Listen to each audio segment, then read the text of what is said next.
So now I apparently have to introduce the person that knows all about technology. Robert Smart is our director for Center for Scholarly and Creative Excellence, faculty member at Grand Valley for a long, long time, and someone who's here to share with you some information about providing research support and scholarship support. Bob? Thanks, Jeff. I hope you can hear me, or do I need to speak a little louder? All right, good. So again, my name is Robert Smart. I'm the Vice Provost for Research Administration at the university, and I get to welcome you too to graduate school. Thinking back on my career, and it's been a long time since I've been in graduate school, but it's actually been one of those turning points in your life. And I have to say the reason why is I took ownership of my education. As an undergrad, I just went through the motions, as I think Mark mentioned. But in graduate school, I decided on what I was going to study, what my research passions were, and where I was going to take my career. That's what you're supposed to be doing in the next couple of years here, too. All right, so I am in charge of the Center for Scholarly and Creative Excellence. That's the research administration at our institution. Our mission is to encourage, facilitate, and support the Grand Valley community, its faculty, staff, and students, both undergraduate and graduate students, in their research and their scholarship. So one of the questions that I have and I pose to all of our faculty when I first meet them as new faculty, and I'm going to pose to you, we're not going to discuss it, of course, but where will your curiosity take you? All right? My passion, what makes me get up on Saturday morning and drive into campus, is I love to make small organic molecules to fight antibiotic-resistant bacteria that is found in hospital systems. I love it. I don't know why I love it. My wife has no idea why I love it, but I love getting together and making compounds with students, and we go and test that to see if they are active against certain bacteria. Love it, love it, love it. All right? So I ask for you, what is your curiosity and your passion? And I see the Associate Dean way in the back. Mark, is that you way back there? Mark, what's your passion? Anti-cancer. And how do you do that? We collect samples off the bottom of the Great Lakes and screen the molecules that they produce naturally against pediatric cancer cell lines. At this point, we've got 63 extracts that are now either selected for broad spectrum anti-cancer properties, and hopefully we'll have one of our compounds in clinical trials doing the first screenings on active cancer, growing cancers in young children in years. So you can hear right there, thanks, I didn't know it was going to be a dissertation, but thanks, Mark, I appreciate that. Well, what you can hear right there is that guy is pretty geeked about what he does, all right? He didn't say, oh, I like to hang out and watch Netflix or something like that. He talked about what he is, and he is a researcher, but that's what he likes to do, and that's what I'm hoping that you get out of this, is what is your research passions, what makes you geeked about everyday life, all right? So that's what we are at. Here are some examples of graduate students that I took off the website. In the far right-hand corner, there is Dr. So-Keen Koo. She does pancreatic cancer research. She does genetic sequencing of that, all right? So you could do research with Dr. So-Keen Koo. On the bottom right there, that's our AWRI, that's out in Muskegon. It's our research institute for fresh water. They are looking at probably, I don't know, they're probably taking fish right now and measuring it and looking at growth of fish in the water systems. And then on the far left-hand side, you can do medical research. And also, if you're in the Seaman College of Business, you might be engaged in an economic study of the Cherry Festival in Traverse City. Whatever it makes your scholarship is, we support that. All right, so it's very important that we support all types of scholarship at this institution. So if you say, well, there's no money for me, there's no support for me, the answer is you're wrong. All right, it's wrong. We support the scholarship of discovery, integration, application, the scholarship of teaching. All right, so what does our office offer? So we offer seed funding, and we'll get into that in a few seconds because that's what most people are asking about.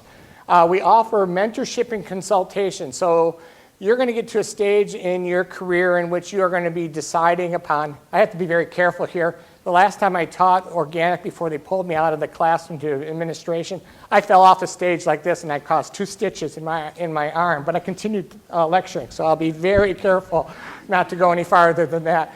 But mentoring and consultation. So you might be at a stage in which you don't know how to create a research question, or you're working with a faculty member and you need a little assistance on some sort of compliance or human subjects research. Call us, all right? Call me and I'll be more than happy to sit down with you over a cup of coffee and we can discuss your research project and how best to fund it, how best to scope it out so that you can get it done in a manageable amount of time. We do that for you. Compliance oversight. I mentioned briefly about human subjects research, but as an institute, we have federal obligations called the federal-wide assurance that we must maintain certain levels of compliance on human subjects research, animal subjects research, export control, all the federal regulations. Our office oversees that, but we will also make sure that you are in compliance with that. So we help you through that process so that you don't make any missteps. The dean of the graduate school, Jeff, as you mentioned earlier, is our authorizing official at the university. So he is the one that interacts with the federal agencies to make sure that we are in compliance. And then we make connections. So a lot of what we do in our office is we engage with the community. And so if you are in need of a relationship connection to do a certain project, we will do that.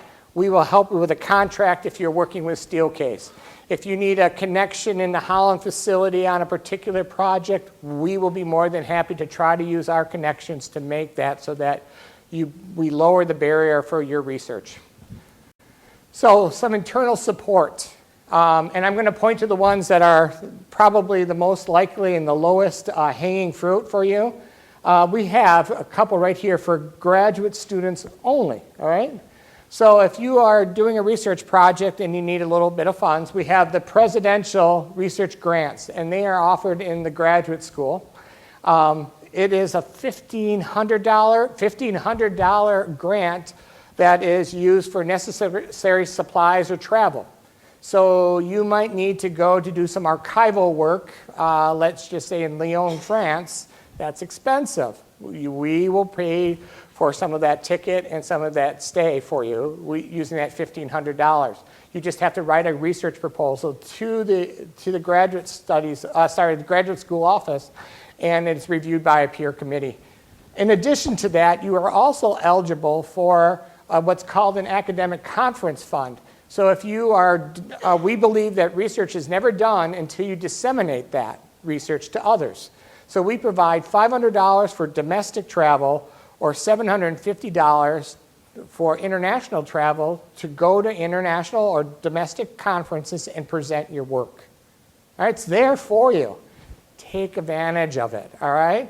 I'm always shocked when I hear, well, boy, that really cost a lot of money. That cost me $2,000 out of my own pocket. I go, did you apply for the academic conference fund? No, I didn't. Oh, it could have only cost you $1,500 or less than that, right? So make sure that you take advantage of that. And then open access publishing. So the university library has put aside $3,000 per graduate student per year, as well as faculty, to publish in open access journals. So that is a hybrid or a journal that is available to the broadest community out there. It costs a significant amount of money to publish in that. The university libraries have put aside money to do that, all right? So make sure that you take advantage of that. Now, there are other ways to get funding for your research, and that is through your faculty mentors, all right? And you might have to remind your faculty mentors that there's money for you, all right? Not for them necessarily that they might not, I don't need any money, but for you, you could. So they could pay you to do or be a research assistant on a grant. They could write you into a budget to pay for your travel to go to certain areas of the world to help be a research assistant. So those are the Catalyst Award, that's a $3,000 award, or the Interdisciplinary Initiative, that's a $10,000 award. They can use 5 of that $10,000 to pay graduate students. So they could write you into grants, all right? And a lot of our faculty go after federal and national awards. Mark has been one that has done that in the past. And they can write in your graduate assistantship and tuition into the grants for you. All right, so that is something for you also to consider. Just have that conversation, engage with that faculty mentor sooner rather than later. So there are other areas at the university to provide support, and I know the library is going to come up, and that is a fabulous resource for everybody to take advantage. But I'm going to hit two that probably won't be mentioned, all right? One is the Statistical Consulting Center. So if you are doing research and you are not a statistician, a lot of what you're going to have to do is you're going to have to do statistical analysis.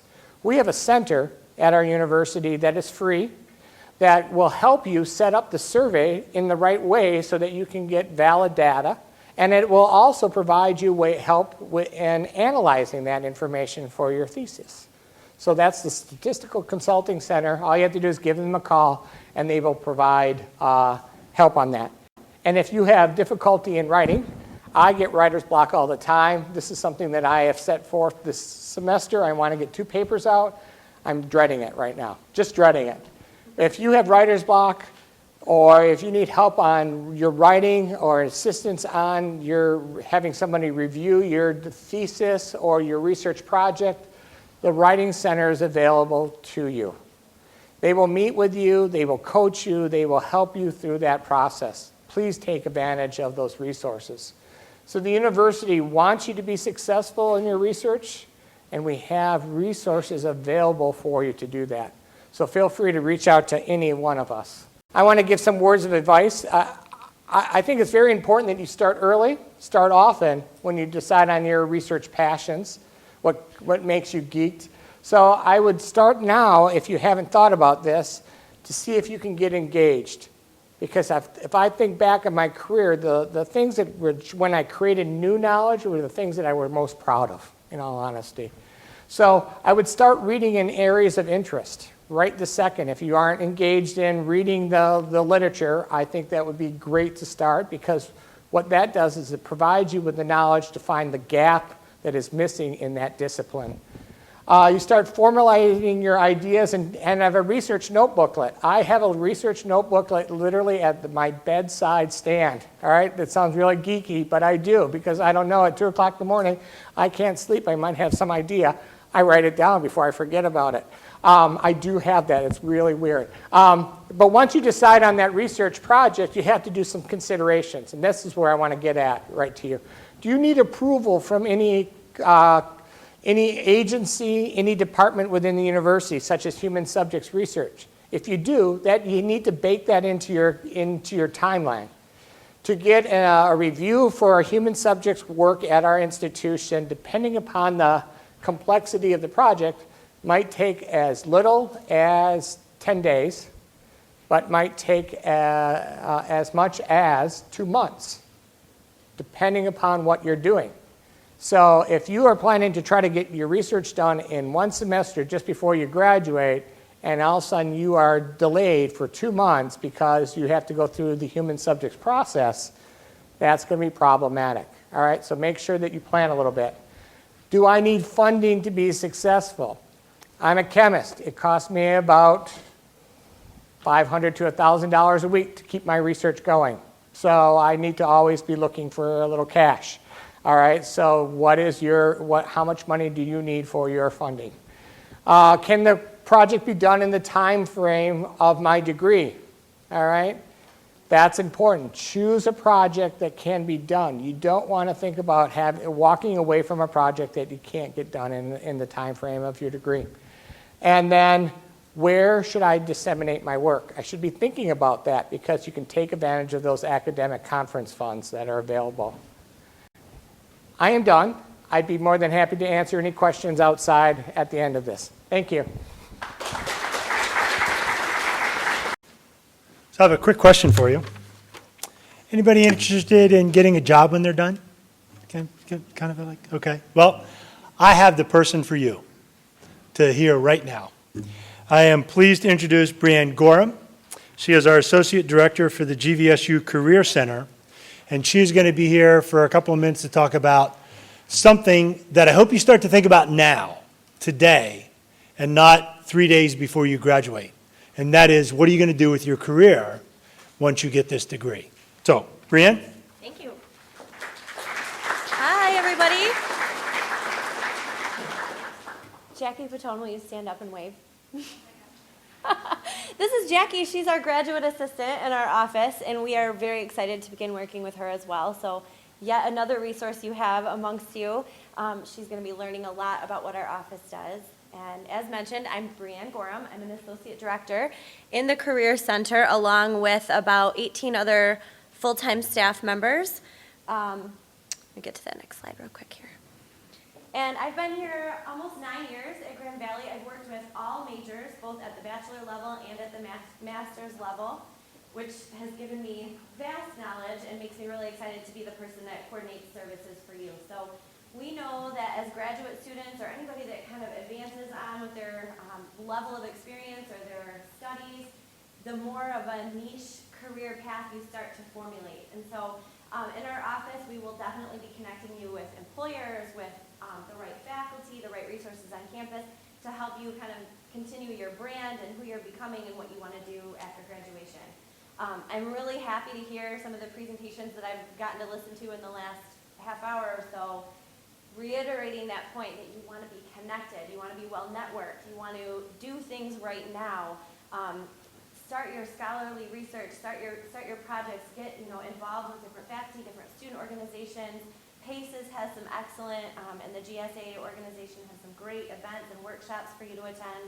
And that way, by the time you graduate, getting a job will just be something that you've been working on and something that's already happening. It's still true today that 80% of positions are never posted. They're just things that you might come across or that you might find yourself, developing yourself towards, and people that get to know you want to stay connected with you and keep working with you after graduation. So we're here to help you develop your resumes, your curriculum vitas, your interviewing skills, your networking abilities, kind of point you in that direction. So please use us from beginning to end during your program here, not when you graduate. And so, if I could, I'm just going to pull up, again, this is a quick orientation of what our office does. We consult with you about your career goals. We help connect you to those events and those people that are going to help you, stay on the right path towards what your career goals are upon graduation, whether it's furthering grad school or getting internships while you're in your grad program or employment after graduation. We bring employers onto campus, and then we do post a lot of career positions on Laker Jobs, which is, how many of you have heard of Laker Jobs before? Okay, so that is our web-based employment system where you can find out about events on campus, but also see job postings that employers are looking for, whether it's part-time, internship at the graduate level as well, or full-time. So the one other thing that is always in process of being further developed is our website. We are a centralized office, like I said. We've got about 18 staff members that work in different fields and different disciplines. And what we really focus on, as much as seeing students and alumni as our customers, are the employers. Employers are contacting our office daily, asking about talent and how to get connected with the right academic department. And so as a centralized office, we serve the whole university as well as alumni. But if you were to come in here under students and alumni and look at some of the specific areas where we focus, you'll find a link just for graduate students. And through that link, there's going to be some similar things that you would see for undergrads, but they're a little bit more focused. So like I said, your resumes are going to look a lot different. Some of you might be working more towards a curriculum vita at this point.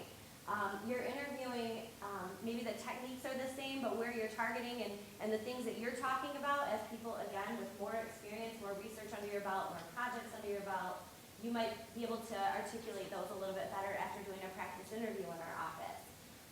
There's other links that take you back to the graduate school's webpage to keep you connected about scholarship information. And so we try to work really closely with the grad school as well as your specific academic departments, whether you're MBA, MPA, MSW.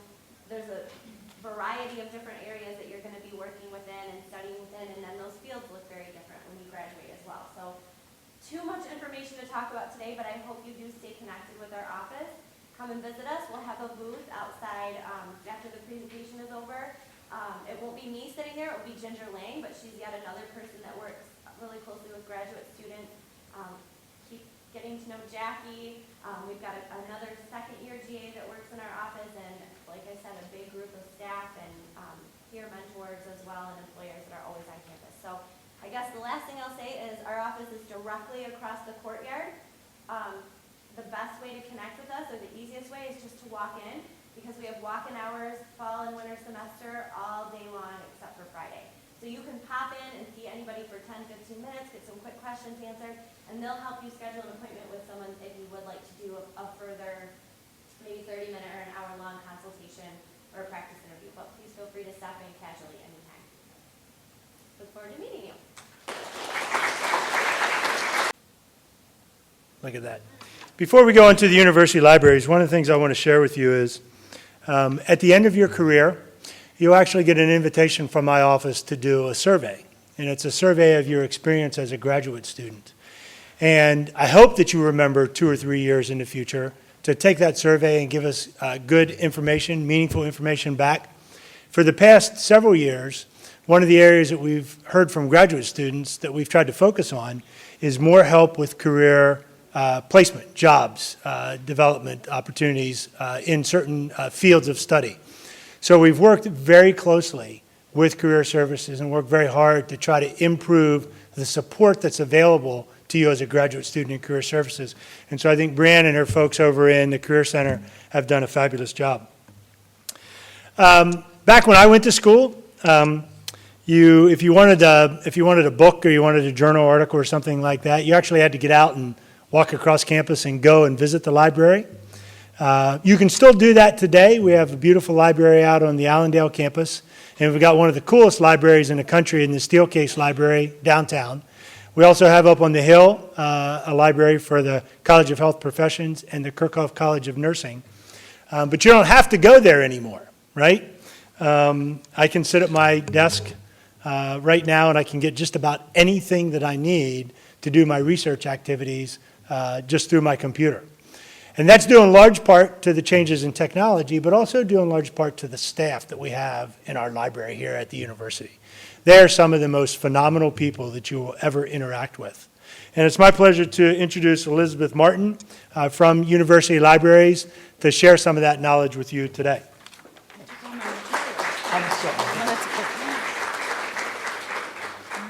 Let's see. No, the library slides didn't make it. Sorry, there we go. But anyway, I'm not Valeria Long. I'm Beth Martin. I had new slides, but they didn't make it to the presentation, which is okay. I can do an impromptu here. First of all, welcome. Thank you for my introduction. I lead a group of librarians who work downtown. Across the courtyard in Building A is the Steelcase Library. And as you heard, we have a library in the health science. But don't forget our new library in Allendale. So, libraries, what do we offer you? Well, first of all, this is my moment to kind of be like Oprah Winfrey, gosh, I can't even speak. So, basically, every department has a liaison librarian, so you have a librarian, you have a librarian, everybody has a librarian. So, I work with the Seidman College of Business with another colleague of mine, Kara Gadena, and we have librarians for every graduate student here on campus. So our liaison librarians are faculty librarians. They work with your faculty to provide you with resources that are up to date and current in your research areas. So after you get to know your faculty and get your advisor and get your mentors, make sure you meet your liaison librarian. Today at the resource fair, there'll be a few more of us outside, and we'll have business cards for your liaison librarian. So don't forget to check us out there. So besides the liaison librarians, other things that we offer. I know Dr. Smart had said, talked about the Open Access Fund.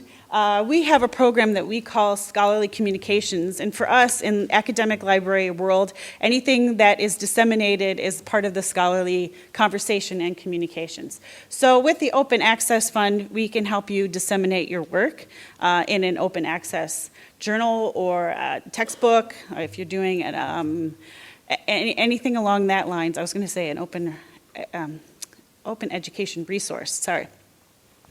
I'm just looking over Stephen's shoulder here.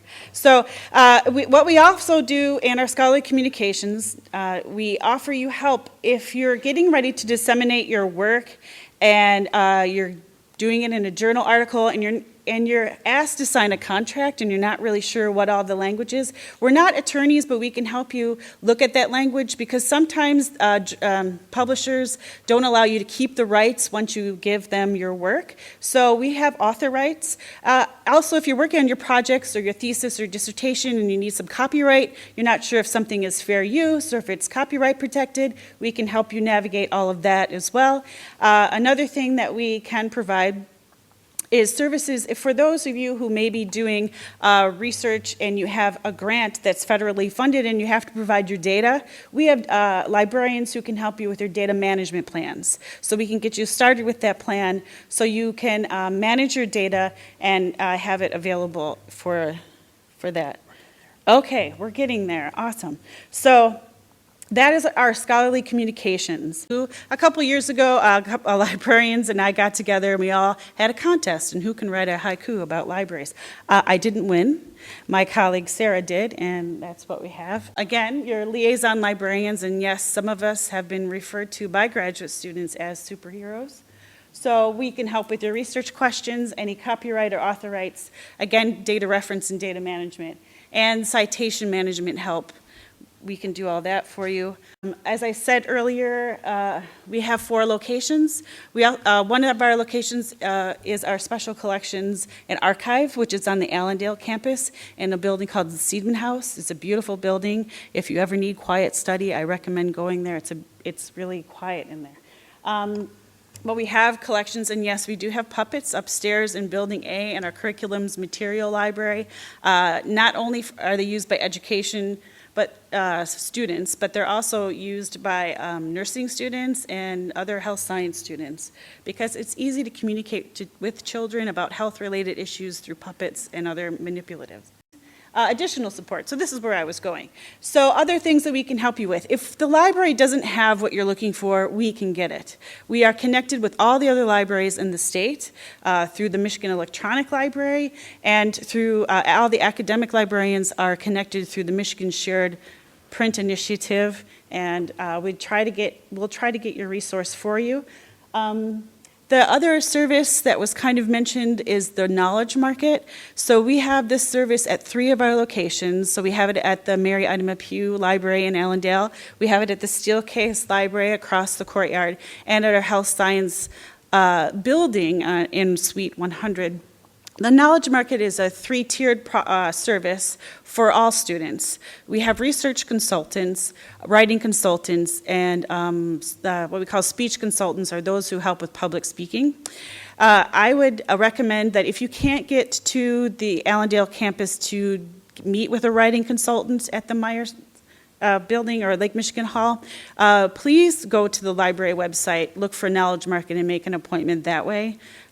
We partner with them. We're happy to have this continued partnership with the Writing Center. So if you have any struggles, don't put it off. Make sure you're managing your time well and make an appointment and they will help you. We do have drop-in services as well, so don't feel like if you're stuck in a moment and it's after hours and you can't get a hold of your librarian, you're welcome to use the Knowledge Market. Just walk in and smile and say, I need help. Other resources that we have, and again, this is all, and you'll see the library webpage. It's on my last slide, so make sure you write down the URL, and it'll be available online in these slides. And if you just Google us, you'll find us. But another thing that we offer for you when your liaison superhero is not available, we have subject guides. So we have one guide for each discipline. These guides are put together with the help of your faculty and through liaisons on what you need to do research successfully.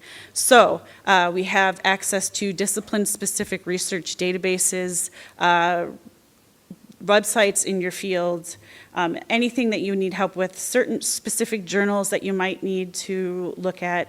We have access to through that on the webpage, and they're called subject guides, so I'm mentioning that again. That's really it for me. If you have any questions, I'll be at the table after the the presentation here, and then here is our URL for the library. Feel free to write that down, just Google it, but make sure you go there because the best way to get to the resources is not to go through Google, go through the library webpage. But thank you. Vincent, you ready? We thought it would be important to provide some overview of computing and technology as it relates specifically to Grand Valley. Now, I know the vast majority of you in here are probably very technology savvy, but there are some little nuances at the GVSU website. And I found over my time here at Grand Valley, Vincent is about as knowledgeable as they come. So you're actually going to hear from the expert. So this is Vince St. Germain from Computer Information Technology? Information technology? Everybody. Computers, the whole Absolutely. works. Right. We cover it all at Grand Valley. Well, thank you very much. Good afternoon. My name is Vince St. Germain. I'm an e-learning and instructional technology specialist here at the university. I provide support to faculty and staff on all of our university-supported computer applications and hardware. So I work with them to ensure that they have the tools needed in order to teach the essential curriculum that you're going to be learning about as you progress through your graduate studies. One of the things that you may have noticed as you tour our campuses here at GVSU is that our conference rooms and classrooms all have a variety of built-in technology. And year after year, Grand Valley is recognized as one of the top connected universities in the country. So that means that we have a variety of state-of-the-art equipment installed in all of those classrooms, conference rooms, and laboratories that are going to allow you then to utilize that for equipment for the purposes of doing your studying as well as collaborating with your fellow students either on campus as well as off of campus. And so if you're taking, whether it's a face-to-face course or an online or even a hybrid class, you're going to have an opportunity to utilize all of those technologies as part of your studies. Part of what we do in the information technology department is to oversee all of the support for computing and information systems at the university. This includes all of our offices, labs, classroom computers, software, as well as any of the audio-visual equipment. We do have a newly redesigned website, and that's located at gvsu.edu/IT. And when you go to that homepage, you can see that it's broken down into 3 primary sections. The first of which is called Services. There you can easily access computer lab hours for all of our campuses, as well as any of the services then that our department has to provide for you. We also have a support section for issues concerning basic computer services, network connectivity, or even hardware problems that you might be experiencing with your devices. One of the things that you have available to you is that you can call our help desk directly, and you can do that anywhere from on campus by dialing extension 12101. Of course, you can also dial it off campus at 616-331-2101. We also have a walk-up help desk, which is located on our Allendale campus. That's located in the Mary Ida Pugh Library down in the very basement or mezzanine level. They provide walk-up service. We have students as well as professional staff manning the desk 7 days a week. Depending on the day of the week, those hours may actually vary, but if you happen to be on campus for a class, so that's typically going to be any time between 8 a.m. and 9 p.m., odds are that someone will be available there to assist you. So if you're having problems, you happen to be on the Allendale campus, we certainly encourage you to take advantage then of those available resources. And finally, we also have a resources section where you can access our online knowledge base of technology facts, as well as how and where to access our new cloud-based print release stations. Now, if you're not familiar with that, what that basically means is that you no longer have to go to a computer lab in order to be able to print out any documentation or handouts that you might need to submit as part of your courses. You can just simply email that document to our print cloud system, go to one of our printing stations. There you'll scan your university ID and you'll automatically then be able to print that document. And it works for any documents, any file types that you're able to actually attach then as an email that you can send then to the cloud service. Many of you probably received notification in the mail that you actually have 2 accounts here at the university. Each one of those has a unique login and password that is associated with it. The first account is your university network login, and that account gives you access to a variety of resources, including the ability to log in to any computer in any of our computing labs or any of our instructor workstations in any of our classrooms. It'll also allow you to log into what is the Blackboard Learning Management System. That's used by many of our faculty for distributing class content online. So your faculty person will be in contact with you or include information about what types of resources are available then in your Blackboard course. It also provides access to what is your student Gmail account. You also have a personal network drive, which gives you up to 500 megabytes of secure online storage that is continuously backed up. So if you have important or essential documents that you're going to be maintaining over the course of your college career, I would highly recommend that you take advantage of that network storage then for keeping a backup of those very important documents then that you might need in order to be able to complete that research. It also allows for access to what is our student wireless network, which is available on all of our campuses, both inside of our buildings as well as outside in many of the common areas. And don't be concerned about connecting your devices. You can connect as many devices as you like to that wireless network. There are no limits, so if you've got a cell phone, if you've got a portable device, if you've got a laptop, you can connect all of them without any problems. Now, the other university username and password you received is for our Banner system. And Banner is the university's student information system that maintains all of what are your student records, provides web access for class registration, grades, paying your bills, as well as changing those passwords. You'll need your unique G number or login PIN in order to be able to gain access. And if you don't know what that G number is, then what you can do is to contact the records office, and they'll be able to provide you then with that information. Now, I did mention that we have Google Gmail as the default Gmail account for you as a university student.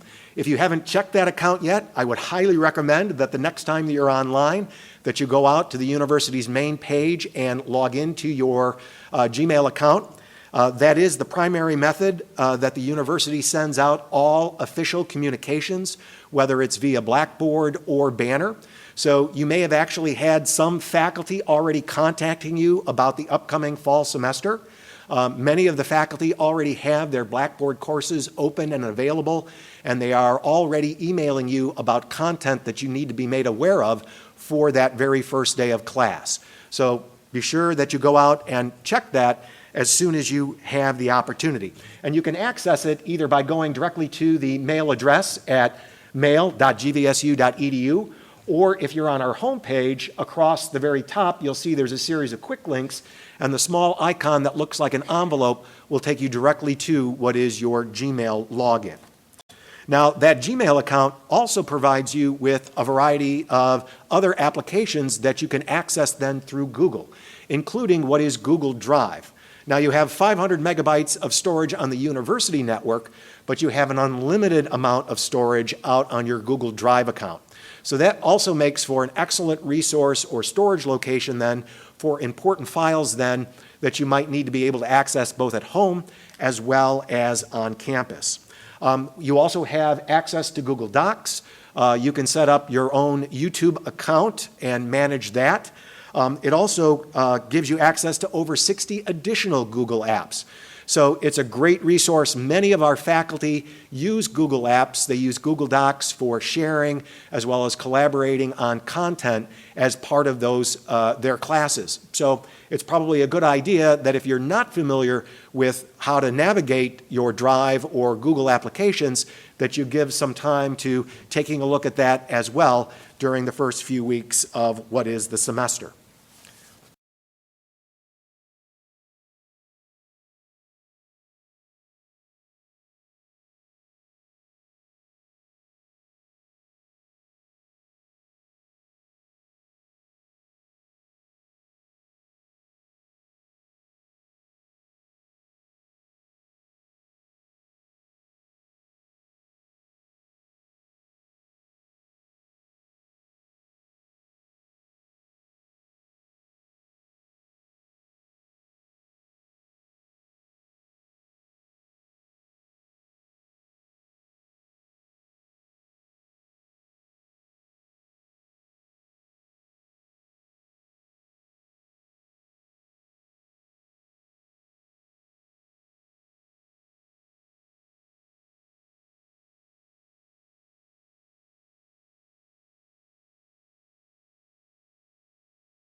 As mentioned, Blackboard is the university's online learning management system. Every faculty, staff, and student has an account set up in Blackboard. Any course that you register for in the Banner system, you're automatically enrolled then into what is that Blackboard course. So when you log into Blackboard, you'll see a module that says My Courses, and there you'll find a list then of all of the courses that are currently available to you. Now, your faculty person does actually have to turn that course on, so if you don't initially see it, you might want to work with your faculty then to determine just exactly when they're going to be doing it or if they're going to be using it then throughout the semester. We do recommend that you have either Chrome, Firefox, or Safari installed on your computer system for accessing the Blackboard system.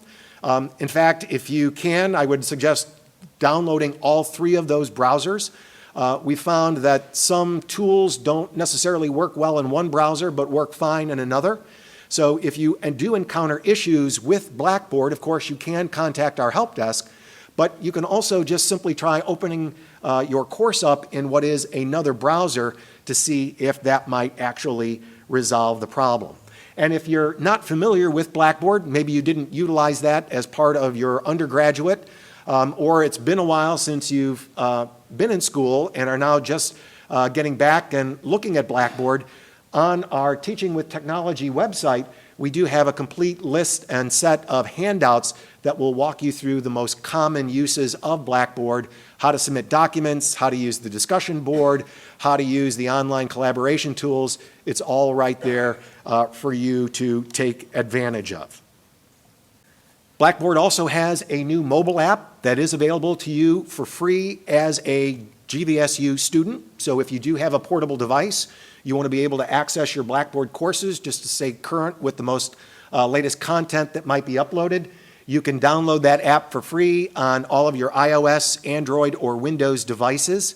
The one thing that I would recommend, though, is it's not designed for all of the content that you may encounter in Blackboard. There are some instances, especially when taking quizzes or using the online collaboration tools, when it's best to actually use a computer system then for performing those types of functions. So using a combination of your mobile device and your laptop will certainly keep you in touch with all of the latest in your Blackboard courses. Some other services that are also available, if you weren't aware of it, you now can download and install Microsoft Office 365 for free onto your computer system. So I hope you haven't gone out and bought the latest version of Microsoft Office, because as a university student, you now have access to that. You can download it on up to 5 different devices, as well as 5 different laptop computers. So you can actually spread that over a total of 10 different devices, and it includes the complete Microsoft Office suite of products. So it's Microsoft Word, PowerPoint, Excel, OneNote. They're all there then for your use. We also have computer purchasing services available to you at a discount through the university.